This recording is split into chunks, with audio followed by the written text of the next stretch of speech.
So I work for a company called Tracelink. We track and trace every link in the drug supply chain. Our position on applying AI is that without data, there is no data science or artificial intelligence. How we get the data is by connecting many different partners on the life sciences network and the data from those partners together to then apply AI to get insights. For example, we are able to predict drug shortages 90 days before they happen, which is a very useful, very direct application for patients that need the medicines. I think I'd answer that, looking at the sort of the innovations that Direct Relief adopt. One of the pillars of our organisation is information. We have medical material donations, we have financial donations, and then we produce information products. So in terms of the information products, one of the things that our research and analysis team do is they work with companies like Facebook Data for Good program, where during crises they used anonymised Facebook data to map population displacement. And so what that does is that information, they map where the population's heading after a disaster. That information gets shared with other NGOs, with local authorities, government officials. And what that means is they can then use that to inform their decision making around the allocation of resources. So not necessarily where the crisis has happened, but where the people are moving after the crisis. So, to plan around evacuation shelters, the need for medicines and medical supplies, where the people are going to be at, rather than allocating those in the wrong place, which speeds up the response to disasters. So that's one of the ways in which we're working with new technologies and information, and there's an AI component to that as well, to share those information products during crises to support vulnerable communities.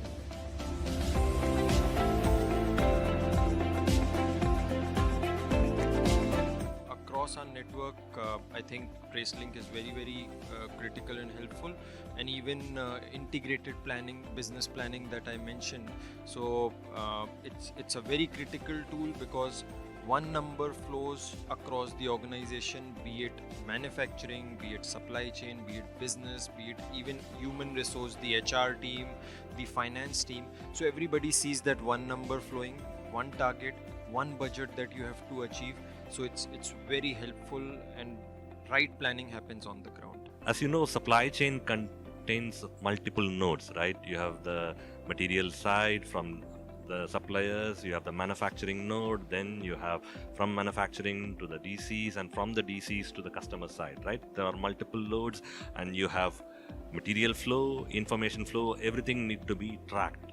And one of the tools or technologies that we have today is the control tower. In fact, the event sponsored Tracelink has a product called Mint, which is the multi-enterprise information network tower, which helps companies to have visibility across all these different nodes. So you have real-time visibility of what is happening on the raw material supply chain. You have real-time visibility of what is happening on your contract manufacturer. Same with respect to your finished goods. Same with respect to what is happening on the inventory level in your safety stocks in your warehouse, right? So this sort of real-time visibility helps supply chain leaders, supply chain professionals in the organization to be able to make the right decision at the right time to ensure that there is no issue with respect to customer service, in terms of delivering the products at the right time to the right set of customers and at the cheapest possible cost, right? So definitely this is one of the best available technologies that is there today, the control towers, and I see this being widely used with multiple capabilities built in to help companies in terms of their supply chain research. Well, I think a good example of this is in our cold chain innovation. So we've increased our cold chain capacity and handling expertise over the years. More and more medications are being produced in some format that requires some level of cold chain handling. So we've had to increase our capacity and our ability to handle those medications. But what we realise is none of that matters if our partners at the last mile don't have a fridge to store it, or they don't have the capacity to receive it. So there's a break in that cold chain link. So one of the innovations that we've used is doing much more temperature monitoring of shipments in process. So doing that lane analysis, and our transport team now has temperature monitors with live feed in shipments and outside of shipments.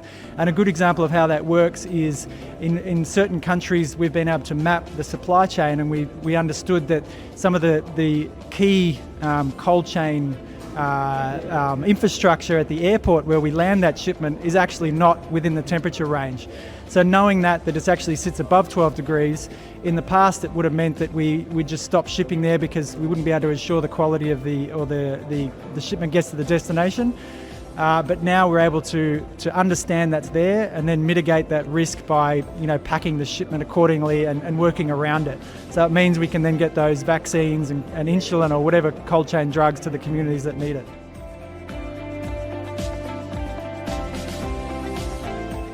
So the biggest untapped opportunity that I see in life sciences is what I call the multi-enterprise supply chain networks.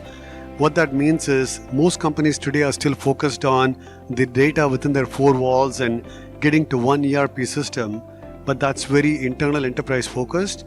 But what if we could help companies go outside of their enterprise to connect with all their partners in supply chain up and down the network in near real time to get better visibility and transparency?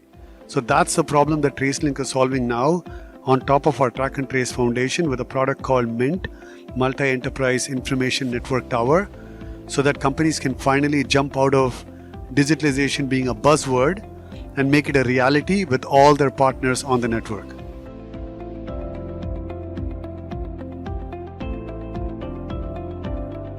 One very, very critical advantage is the entire collaboration piece, right? So you collaborate front end, you collaborate back end. When I say front end, it means with your marketing and sales and business teams to understand what's happening on the ground, because they know the real nerves of the ground.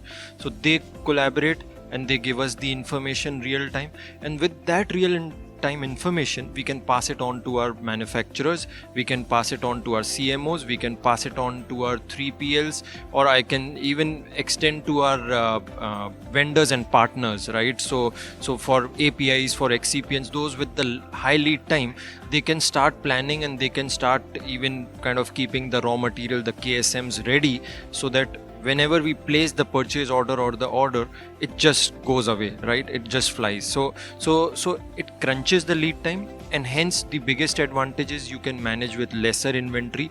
You will have lesser supply shocks in the entire network or in the entire system. I think that's very, very critical and the best or biggest advantage.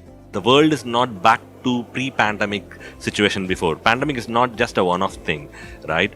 The uncertainties that we are facing post-pandemic, it's a VUCA world there, right? You have wars, you have climate challenges, you have geopolitical tensions happening.